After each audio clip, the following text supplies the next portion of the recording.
93.7 Citizen FM, Abuja. The time is 12 o'clock. Welcome to Citizen FM News at noon. I am Didi Eno. The federal government has declared Monday 11 and Tuesday, July 12, as public holidays to mark this year's Eid al-Kabir celebration. The Minister of Interior, Ogbeni Rauf Aregbesola, who made the declaration on behalf of the federal government, congratulated all Muslims and Nigerians, both at home and in the diaspora, on the occasion. He called on all Muslims to continue to imbibe the spirit of love, peace, kindness, and sacrifice, as exemplified by the Holy Prophet Muhammad, and to also use the period to pray for peace, unity, prosperity, and the stability of the country. President Muhammadu Buhari has summoned emergency National Security Council meeting with Vice President Yemi Osinbajo, some cabinet members, and all security and service chiefs in attendance. Other attending members of the security include Secretary to the Government of the Federation, Boss Mustafa, Chief of Staff to the President, Professor Ibrahim Gambari, the Chief of Naval Staff, Vice Admiral Owal Gambo, who was represented at the meeting.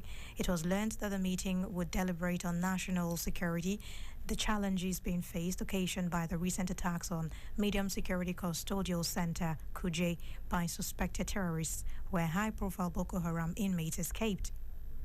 The federal government says it has begun to upload the data of 60 terrorists and other criminals to the International Criminal Police Organization database. The terrorists and other criminals were among those who escaped when a terrorist group, the Islamic State of West African Province, bombed the Kuje Correctional Center on Tuesday night. It was learned that the details of most of the escapees had already been uploaded. The spokesman, Nigeria Correctional Service, Umar Abubakar, who confirmed this to newsmen, disclosed that the names, pictures, and other data of the inmates have been circulated to other security agencies. Following Tuesday's night attacks, terrorist attack on the Kuje Medium Security Custodial Center, which led to the escape of hundreds of inmates, Federal Capital Territory Minister Mala Mohammed Musa Bello has tasked traditional rulers in the territory to work with relevant security operatives to apprehend all the escapees. Bello, who was at the facility for an on-the-spot assessment of the facility, called on the Gomo of Kuje, His Royal Highness Haruna Tanko Jibril, to summon all traditional chiefs in Kuje Area Council to combine intelligence with security agencies to fish out the escaped inmates from the community.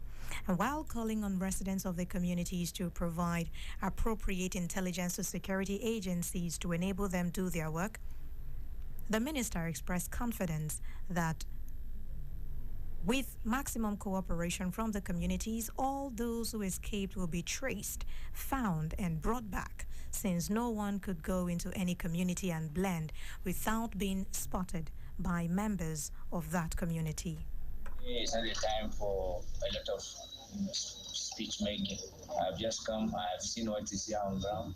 I've commiserated with the Controller General, and I want to also assure them that the local community, under the leadership of His Royal Highness the Gomo of Kuje, has been informed to summon all the local heads and village chiefs and community leaders, so that those who have escaped here will be traced and will be found. The Inspector General of Police, Usman Baba, has assured Nigerians of efforts to improve public safety and security across the country during and after the Eid al-Kabir celebration. The police boss also directed commissioners of police and tactical commanders in all the states of the Federation and the FCT and their supervisory assistant inspectors general of police to beef up security ahead of the celebration. The police spokesperson, Muyiwa Adejobi, in a statement said is to prevent any untoward situation across the country throughout the festive season and beyond. The police boss charged officers and men of the police to engage in critical assessment of threat-prone areas through stop and search, raids on black spots, and other anti-criminal strategies, capable of sustaining peace and public safety in Nigeria. The IGP equally warned that personnel deployed must be professionals and be mindful of the fundamental rights of citizens and discharge their responsibilities with all sense of decorum and alertness. Nigerians have raised alarm over the safety of foods and drugs as NAFDAC fully joined other research institutes and associated institutions in their 8-month-old strike action. This implies that the agency would practically be unable to carry out its mandate of controlling and ascertaining the safety and wholesomeness of food imported into the seaports, airports, and land borders of Nigeria. Experts say this poses danger to public health and safety, as unscrupulous importers might exploit the lacuna to wreak havoc on public health through the importation of unwholesome food items and drugs. 3 major unions in all the research institutes in Nigeria have embarked on indefinite strike since October 13, 2021, and the federal government is yet to grant their demands. And our news from the foreign scene. Japan's former Prime Minister Shinzo Abe was shot at a campaign event today.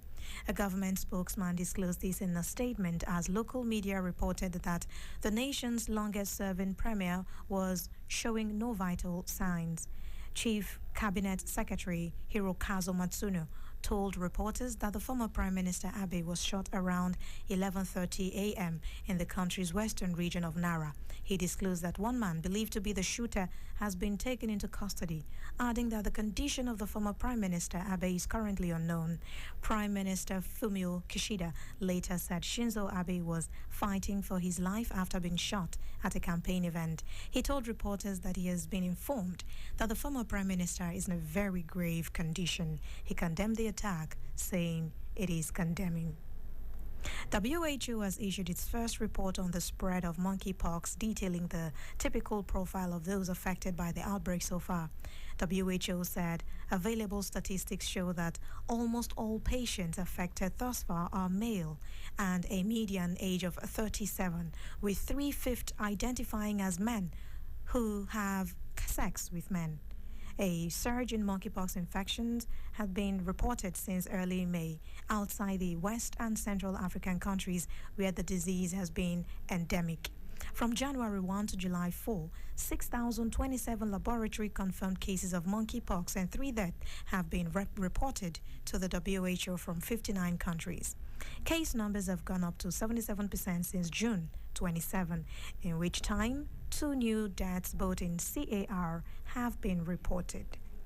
And in sports, Super Falcons winger Francisca Odega says the team's victory over Botswana is the beginning of better things to come for Nigeria at the ongoing 2022 Women's Africa Cup of Nations in Morocco.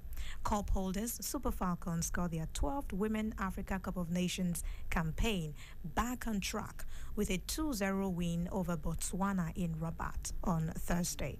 The results meant the Super Falcons earned their first 3 points of the tournament and leaped to the second spot on the Group C4 team table behind table toppers South Africa. Nigeria won the match in spite of the absence of their top player Asisato Shola, who suffered an injury during Monday's match and was rushed out of the tournament. And that's news on the hour, and news from across the state as compiled by Uchechi Lemoa. To listen to us online, please visit citizenfm.ng. I am Didi Eno. Do stay with us.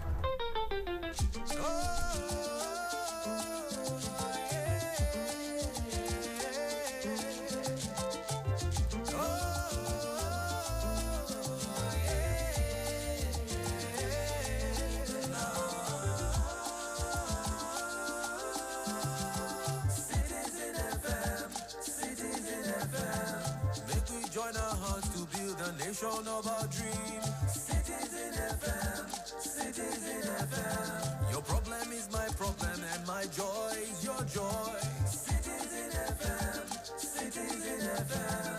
Make we join our hearts to build a nation of our dream. CitizenFM, CitizenFM. Yeah. Your problem is my problem and my joy is your joy.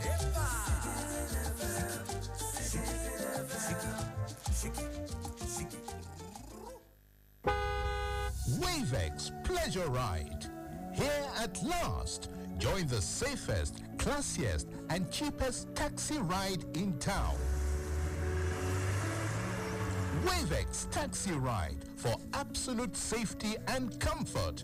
Available in over 500 cities in Nigeria, Africa, Europe, and America. Download the app now from the Google